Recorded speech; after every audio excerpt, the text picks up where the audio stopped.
जय साईं राम भक्तों, आप सभी का स्वागत है आपके अपने चैनल पे।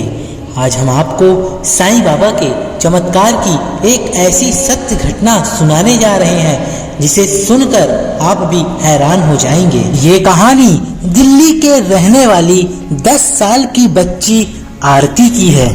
आरती अपने माता पिता की इकलौती संतान थी, इसलिए वे उसे बड़े लाड और प्यार से रखते थे। उसके माता पिता शिरडी वाले साईं बाबा के बहुत ही बड़े भक्त थे और उन्होंने अपने घर में शिरडी वाले साईं बाबा की मूर्ति स्थापित की थी और वे लोग रोज प्रतिदिन उनका श्रृंगार, पूजा और सेवा किया करते थे। और आरती भी अपने माता पिता को देखकर उनके साथ भी सुबह शाम आरती, श्रृंगार और पूजा पाठ किया करती थी। उसके कोई भाई बहन नहीं थे, इसलिए वे अपने भगवान से ही सारी अपनी मन की बात किया करती थी और उन्हें अपना प्यारा दोस्त समझकर उन्हें प्यार से पुकारती थी। आरती के पिता एक बहुत बड़ी कंपनी में मैनेजर थे। अपने भगवान और इष्ट देव की कृपा से उनके घर में किसी भी चीज की कोई भी कमी नहीं थी। सब कुछ बहुत ही अच्छा चल रहा था। एक दिन आरती के चाचा जी ने उनके पिताजी को फोन करके कहा कि उनकी माताजी की तबीयत बहुत ही ज्यादा खराब है, आप जितना जल्दी हो सके घर आ जाएं।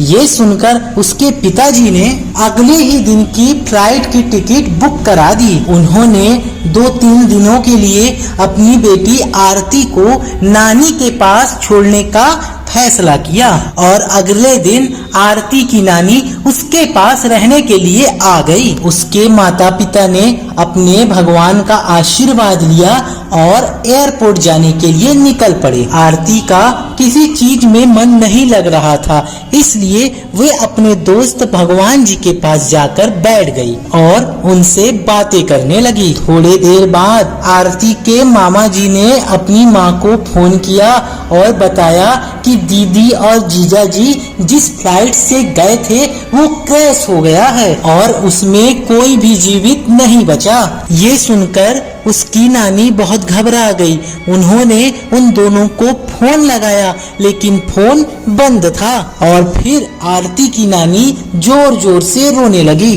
उन्हें रोता हुआ देखकर आरती ने पूछा कि आखिर क्या हुआ नानी जी, आप इतना क्यों रो रही हो? नानी ने कहा, बेटा प्लेन क्रैश हो गया है। ये सुनकर आरती को विश्वास नहीं हुआ और वह दौड़कर अपने साईं बाबा के पास गई। बाबा, ऐसा नहीं हो सकता, आप मेरे मम्मी पापा को जल्दी से सही सलामत घर भेज दो। जब तक मेरे मम्मी पापा वापस नहीं आ जाते मैं यहीं पर बैठी रहूंगी, ना कुछ खाऊंगी ना कुछ पीऊंगी। ऐसा कहकर वो बच्ची जोर जोर से वहाँ पर रोने लगी। उसकी नानी ने उसे बहुत समझाया लेकिन वो नहीं मानी। थोड़ी देर बाद अचानक उसके घर का दरवाजा बजा, घंटी बजी, जिसे सुनकर नानी ने जब दरवाजा खोला तो देखा कि उसके मम्मी पापा सही सलामत खड़े हुए थे। ये देखकर उसके नानी के होश उड़ गए। आरती दौड़ते हुए आई और अपनी मम्मी पापा को दौड़कर गले लगा ली और अपनी माँ के गले लगकर रोने लगी। उसकी नानी ने उससे पूछा, बेटा तुम लोग लौटकर वापस कैसे आ गए? उसने कहा, मम्मा एयरपोर्ट जाते समय हमारी गाड़ी के सामने एक गाय आ गई और हमारी गाड़ी एक पेड़ से टकरा गई, जिसे बचाने के चक्कर में और हम दोनों बेहोश हो गए। कुछ देर बाद कुछ लोगों ने आकर हमें गाड़ी से बाहर निकाला। हमारी गाड़ी की हालत बहुत ही ज्यादा खराब हो गई थी, लेकिन प्रभु की कृपा से हमें एक खरोच भी नहीं आई। लेकिन इन सभी के वजह से हमारी फ्लाइट छूट गई और हम घर वापस आ गए।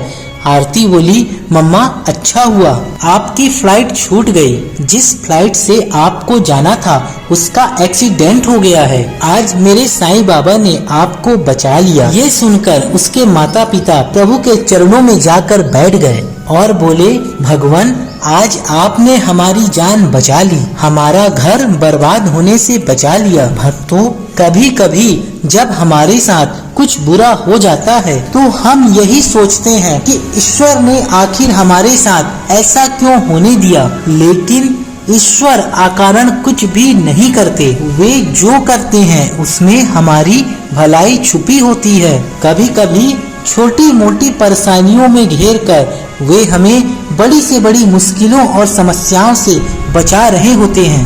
इसलिए हमें सदैव भगवान पर विश्वास रखना चाहिए और उन्हें कभी दोष नहीं देना चाहिए। भक्तों, आपको ये सत्य कहानी कैसी लगी?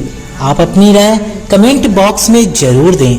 साथ ही अगर आप इस चैनल पे नए हैं तो चैनल को सब्सक्राइब करके नोटिफिकेशन बेल को ऑन करें। हम मिलेंगे अगली बार एक नई खास वीडियो के साथ। तब तक के लिए बहुत बहुत धन्यवाद। ओम साई राम।